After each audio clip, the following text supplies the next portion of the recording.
Welcome back sa aking YouTube channel. Para sa mga first time lang po na manood, please click mo na yung Jeremy's TV Manila. Anyway guys, wala nang bayad to libre lang. Tulong mo na lang din sa kapwa mo. Alright, thank you very much po. So, ang topic natin for today's video, 5 distrito, Bagatsing at Atienza, ang dalawang pinakamalaking grupo dito sa amin guys. Yan, nagsama sila na kung saan itong kabaka ni Amado Bagatsing ay matagal na itong tumutulong guys. Matagal na to. Actually may kakilala ko na mga naging estudyante, binibigyan ng mga allowance hanggang sa natapos siya. So bago natin tuloy guys, kumusta po? Diba? Shout out sa mga Iskoyans na taga Maynila na bumuboto dito, na patuloy na sumusuporta sa ating channel kay Boss Y. At lalo na yung mga kababayan nating wala dito sa Maynila, nasa parte ng Luzon, ng Visayas, ng Mindanao, na patuloy na sumusuporta sa ating channel kay Boss Y, di ba? At lalo na yung mga OFW nating kababayan, di ba, na patuloy din sumusuporta sa ating channel at kay Boss Y. So mabuhay po kayong lahat at dalangin kayo na sa mabuti kayong kalagayan. So ito na nga guys, talagang magiging solid ang 5 distrito dahil nga sa dalawang tambalang ito. Nagsanib pwersa na rin, di ba, para siguruhin manalo ang Iskochi. Alam naman natin na itong si Vice Mayor Chi Atienza ay naging anak ni Mayor dito Atienza. Kaya yung tambalang dalawang yan matagal na pong kilala dito sa Maynila, lalo na sa 5th District. Talaga namang hindi matatawaran ang kanilang serbisyo, pagtulong dito sa Maynila, itong dalawang veteranong politician. Kaya kung sanay na sila, di ba? Kung paano mag-ipon ng organization, di ba? Magpatupad ng mga tulong, magbigay ng mga ayuda, at kung ano-ano pa. Kaya talaga nga dito guys, mag-i-speech itong si Vice Chi Atienza, na kung saan magkukwento siya at kung ano yung mga plano niya sa pag nanalo siya ngayong 2025. So yun guys, tuloy-tuloy lang tayo at vote straight tayo guys dito sa distrito 5 o lahat ng distrito, lahat ng mga Iskoyans na taga Maynila. At kahit hindi kayo taga Maynila guys, kung may mga kamag-anak kayo dito, sabihin nyo na iboto straight yung Iskochi o your Miss Choice, di ba? Para maging sikat uli ang Maynila, dumami yung trabaho, di ba? Maraming naglalaki ang project, at ang pinaka-importante yung serbisyo sa batang Maynila ay may pagkakaloob, di ba? Lalo na sa mga nangangailangan ng ating mga kapatid dito sa Maynila, yung mga mahihirap na talagang walang-wala, ang gobyerno lang ang inaasahan. So, ganito na po guys. Abangan nyo yung susunod ng vlog. Thank you very much, Manila. God first. Ito na po ang video.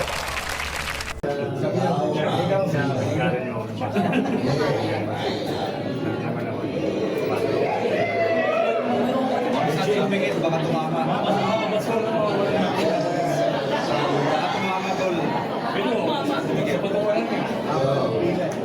Hinaharap lang sila ng mga fans nila. Dito na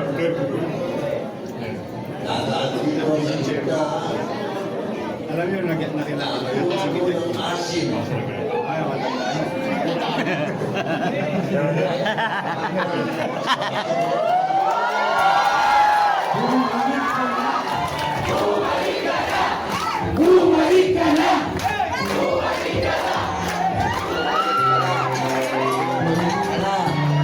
Mga youth president, palapakan po natin! Yan ang ating mamalong Pilos, Juan Moreno, kasama si Chinchin at Yensa.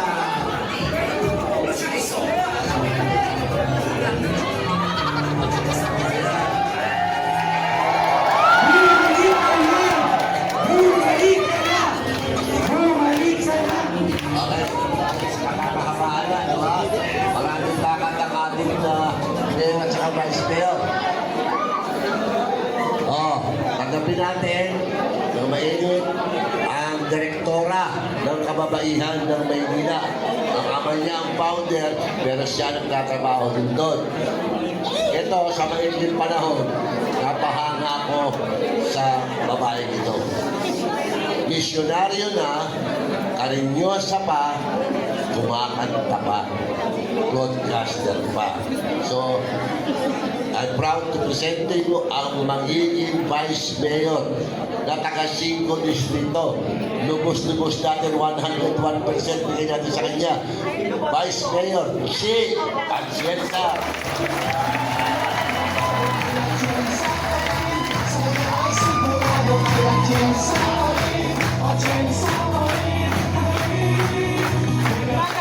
Magandang hapon sa inyo lahat. Kamusta po kayo? Pero alam niyo, gusto ko lang sabihin sa inyo na nung nakilala ko si Congressman Amado Bagaching, natuwa po ang aking puso dahil nakahanap ako ng isa pang ama dito sa 5 distrito. Palakpakan natin ang aking ama na si Congressman Amado Bagaching dahil inalagaan niya talaga ako, inaalagaan niya ako palagi pag magkasama kami. Ako po si Chi Atienza, ang bunsong anak ng dating Buting Mayor Lito Atienza. Ako rin ay ang direktora ng Kababaihan ng Maynila. Pero alam nyo, matabang-mataba po ang aking puso dahil ngayon nagsama na ang dalawa sa pinakamalalaking grupo dito sa 5 distrito.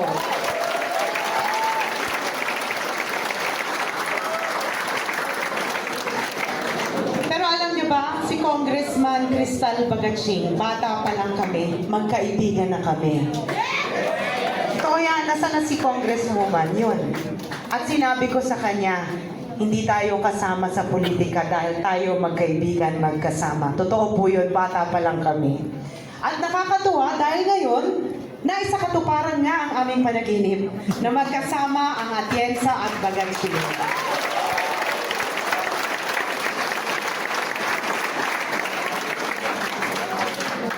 Alam niyo po ba, kagaya ng aking kapatid na si Kuya Kim, kilala niyo ba yun? Kamukha ko po, kuya ko. Talagang kabakan na ako. Diyos ko, na ako dito kasama niyo. Alam niyo, kagaya po ng aking kapatid na si Kuya Kim, ako rin po ay nasa telebisyon. Ako po ay isang broadcast journalist na ang aking trabaho ay umiikot sa iba't ibang lugar dito sa ating bansa para kunin ang kwento ng ating mga kapatid na napag-iwanan sa laylayan ng lipunan. Bata pa lang ako, ang totoong gusto ko at pangarap ko ay maging isang misyonaryo. Ngunit hindi po yan na binigay sa akin ng Panginoon. Kaya ang ginawa ko, kahit saan man akong karerang mapunta, dinala ko na lang ang puso ng misyonaryo doon. Bilang isang broadcast journalist, meron akong na-realize dahil 6 na taon, ang dami ko pong naging kaibigan na umiiyak dahil kailangan nilang marinig. Sinubukan kong maging boses nila, pati mga kabataan. Sinubukan ko isigaw ang kanilang mga naing sa telebisyon. Ngunit, nakita ko na kahit ano pala ang iiyak natin.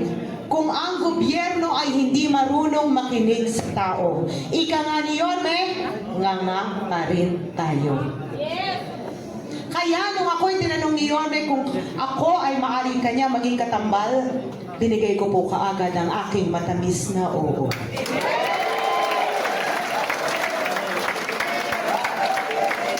Dahil alam ko na ang pagsuporta kay Yorme Isko Moreno Dumagoso ay sumusuporta sa bawat Manileño na nandito ngayon. Alam ko ang puso ni Yorme at yan ay mabigyan ng pansin ang inyong mga pangangailangan. Kabaka youth kayo, pero tinitingnan ko, matured kabaka youth na tayo. Marami sa inyo, kagaya ko, pamilyado na din. Opo, may pamilya na po ako. Mukha lang akong kagaya niya. Pero ako po, ay 20 taon ang kasal, may 3 anak. Nasya kayo, no? Diyos ko. Pero okay lang, para magkakaedad lang tayo. Pero para sa akin, kailangan ipaglaban ang mga pangangailangan ng kabataan. Alam nyo, yung iba sa inyo dito pamilyado na. Taas ang kamay ng may pamilya na. Taas ang kamay ng mga single.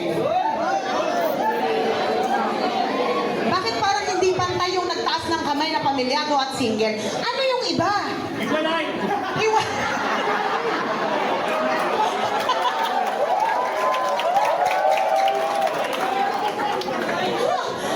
So, maghahanap kayo uli ng love life. Tama po ba? Ay, Diyos ko, ang dami hugot. Hindi, pero alam nyo, nakita ko, dahil sa aking trabaho bilang isang broadcast journalist, nakita ko na ang pangangailangan ng mga kabataan ay ang pagbibigay pansin tungkol sa issue ng mental health. Noong pandemya, marami po sa atin ang napatamaan yan. Marami sa atin mukhang okay lang, mukhang normal. Ngunit pag mag-isa na sila sa bahay, sa kwarto, di natin alam na may iniinda pala sila. Para sa akin at kay Yorme Isko Moreno Domagoso, alam namin na ito ay isang problema ng mga kabataan. Kaya kami ay magbibigay ng suporta balang araw para mabigyan ng pansin ito. Dahil alam nyo, lahat tayo mahalaga. Lahat tayo may misyon at mandato mula sa Panginoon. At dapat lahat tayo ay mabuhay ng siksik, liglig. Dahil yan po ang rason kung bakit tayo binigyan ng pagkakataon ng Panginoon na pumunta dito sa mundo. Alam nyo, ang aking tinatayuan ay ang aking mga advocacy. Nakita ko, pareho lang sa mga nagawa ni Yorme noong siya ay mayor ng Maynila. Sabi ng iba, pero bago yun pala, ikukwento ko. Bago ko umuo sa aking mga magulang, sinabi ko na magiging katambal ako ni Yorme, narinig ko sa kanilang mga bibig na pinaplano na nilang pasuotin sa akin ang polo shirt ng aking ama. Naloka po ako! Diyos ko, Lord! Dahil sabi nila, bakit ginawa ng kapatid mo yun ni Ali? So ang ginawa ko, dahil makulit po ako at pag meron akong pinanindigan na isang bagay, gagawin ko ang lahat kahit paawayin ako ng 5 kapatid ko. Kaya noong gabi, pinagawa ko kaagad itong polo shirt ko na may malaking bulaklak sa aking likuran. Eh di nung nakita po nila yan, pinagbigyan na ako ng aking ama. Eh di pinagbigyan ko na siya pero nasunod pa rin ang aking kagustuhan. Ang ibig sabihin po ng bulaklak na makulay na ito ay inclusivity. Dahil naniniwala po ako sa inclusive governance. At yan din po ang nakita ko noong panahon na mayor ng Maynila si Yorme. Ang una pong tinatayuan ko ay ang ating mga senior citizens na mukha namang wala pa dito. Right? Pero kaya ko sila tinatayuan dahil tayo mga kabataan, syempre sasama ako sa inyo. Lahat tayo dapat binibigyan natin sila ng pansin at pagmamahal. Dahil kung wala sila, wala tayo lahat. At maganda yan bibiyayaan tayo ng Panginoon kapag alagaan natin ang mga nakatatanda. Isa pa po ay ang ating mga kapatid na may kapansanan. Mahirap mabuhay ng may kapansanan. At dahil dyan, para sa akin, kagaya ng ginawa ni Yorme, inclusive opportunity ang binigay sa kanila na makapagtrabaho pa. Pangatlo, ay ang ating mga kapatid na parte ng LGBTQ+. Galing po ako sa entertainment industry at nakita ko, hindi po patas minsan ang panlaban nila. Bata pa lang sila, may diskriminasyon na. Pagtanda, meron pa rin.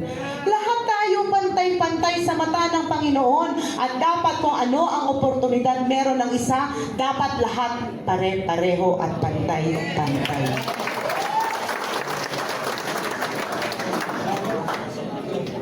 Isa pa po na aking tinatayuan ay ang ating mga kapatid na Muslim. May Muslim ba dito? Wala.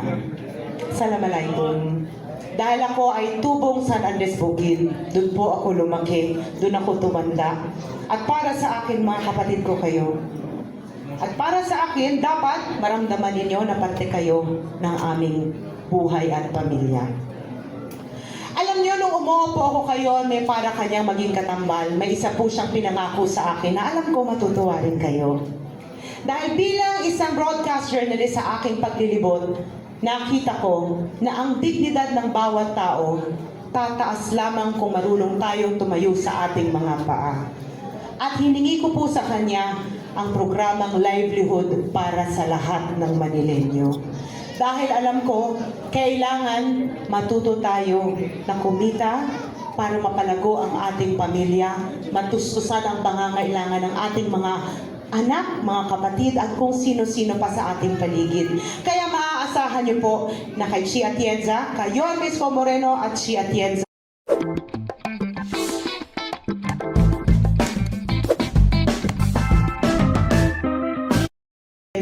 masusuportahan po namin ang livelihood for all sa mga nagnanais na kumita ng pera balang araw.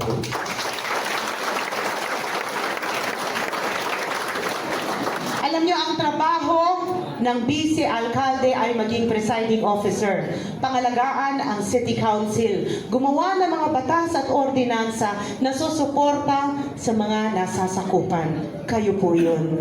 At gusto ko, alam niyo, na balang araw, kung ako ay inyong magiging vice alkalde, kakaunti lamang ang recess ninyo. Dahil magtatrabaho tayo. Magpahinga na po kayo ngayon dahil wala na pong isang minutong pagpapahinga. Dahil lahat tayo magsasama-sama para ipaglaban kung anuman ang mga dapat na ipaglaban natin ngayon na makakatulong sa inyong lahat. Alam nyo, hindi po ako umaalis nang nag-iiwan ng isang alaala. Pwede ko ba kayong... Ano nangyayari? Baby, may baby ka? Ay, Diyos ko! Tingnan mo!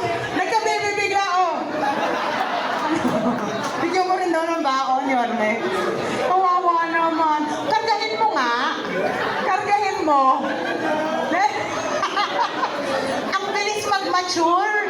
Mula sa 1-year-old, naging 30 years old. Hindi, pero alam nyo, tingnan nyo ako. Tingnan nyo ako. Hindi po ako politiko. Totoo po yan. Sa lahat ng nakakakilala sa akin, alam nilang lahat si Chi Atienza ay hindi isang politiko. Ako po ay isang totoong tao na marunong makinig. Pag pinagsama niyo si Yorme at si Chi Atienza balang araw, may puso na kayong makikinig sa inyo.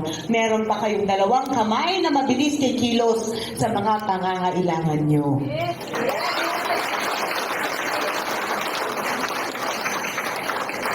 Hindi po ako umaalis sa isang lugar nang hindi nag-iiwan ng isang alaala. Ayoko kasi na maaalala niyo lang yung mukha ko eh. Alam niyo bakit? Ay, mo ko tingnan. Uy, dito. Andito ako! Kasi ang mukha nagbabago. Kaya ang gusto kong iiwan sa inyo ngayon ay ang aking puso. Pwede ba yun ang iuwi mo? Yay! Dahil dyan, pwede ko ba kayong kantahan? Sasanahan niyo ako? Dahil ito ang gusto kong ipataon sa inyo. Ito po ay isang pangako mula kay Yorme Isko Moreno, kay Chi Atienza, mula rin po sa aking ama dito sa 5 Distrito, si Congressman Amado Bagaching, at ang aking mga kasama sa konseho. Pag pinagsama-sama niyo lahat kami, itong pangakong to ay hindi po mapapagod.